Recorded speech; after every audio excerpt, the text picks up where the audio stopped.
Hello friends, welcome to my channel. তোমরা সবাই কেমন আছো? আশা করি তোমরা সবাই অনেক ভালো আছো, আর আমিও অনেক ভালো আছি।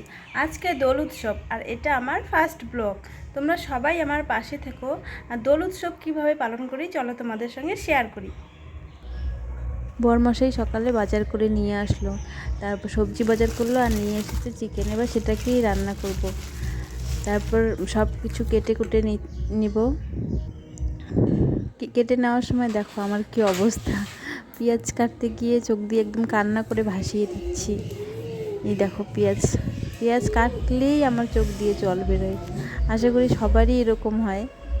তারপর দেখো মেয়ে আর আমি হোলি খেলছি। ও তো সকাল থেকে হোলি খেলার জন্য পাগল হয়ে গেছে, মা কখন হোলি খেলবা। তাই বাড়িতে কেউ ছিল না জন্য ও আর আমি, মেয়ে আর আমি দুজনেই রং খেলে নিচ্ছি। তারপর তো জানো না, আমরা খুব মজা করেছি।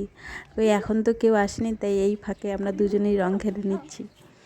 সুন্দর করে সাজিয়ে দিচ্ছি। আমি ওকে প্রথমে দিয়ে দিলাম, আবার বলছি আমাকেও দিয়ে দাও এরকম করে।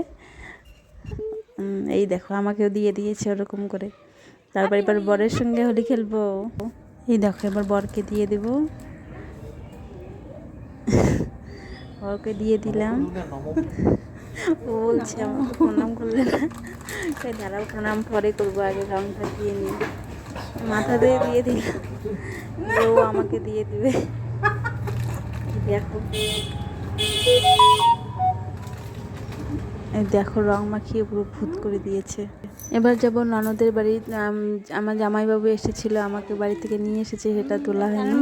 দেখো ওদের বাড়িতে এসেছি, আমাকে একবার দিয়ে এসেছে, আমাকে এরকম করে দিয়েছে জামাইবাবু, আবার দিতে এসেছিলো। এবার যাব আমরা বারুইপাড়া, আমাদের পুরানো বাড়ি। এখানে খুব মজা করেছি, কিন্তু সেগুলো ভিডিও করতে আমি ভুলেই গেছি। যেহেতু নতুন ব্লগার, তাই ভুল ত্রুটি হলে ক্ষমা করে দিও। বাই।